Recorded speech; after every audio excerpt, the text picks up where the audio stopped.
I guess a better question might be, instead of who's the greatest player of all time, because everybody's gonna say a bunch, most people say Michael Jordan, or maybe some people say like, you know, whoever, right? Who do you think was the most dominant player in their era? I Will think that Chamberlain. No, Will Chamberlain. Chamberlain is the only Superman to ever play the game. What do you think was so special about his athleticism? What was it about Will? His size, his athleticism, his will. He wanted to dominate. He at the end of the game, he knew every stat that he had.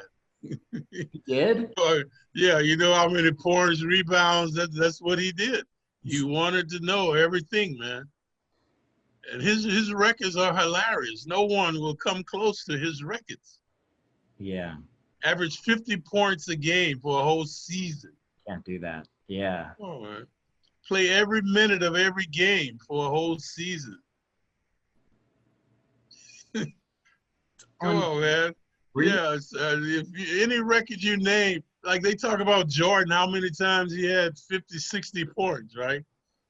38 times. Will Chamberlain did that like 138 times. It's like, Yeah, it's really yeah, great. it's like, so to get back to what you're saying, the greatest player of all time, I always say, what's the criteria?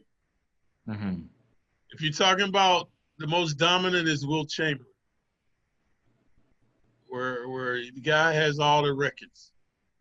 You're talking versatility is Oscar Robertson, the guy who averaged a triple double, almost for his whole career. Right. Talking about winning is Bill Russell. Man has 13 world championships. Yeah.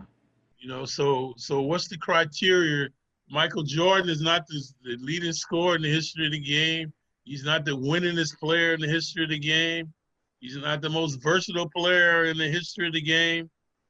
So how can you say he's the greatest player?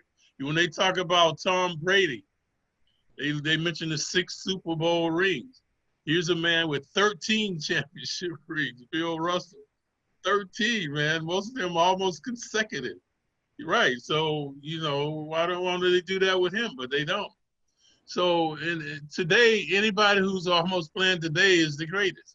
Like Tom Brady, I wouldn't say the greatest player in NFL history, man. He's Mm. not that versatile. He was in the right system on a winning team.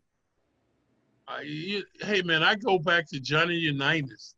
I was watching pro football in the 50s. Mm.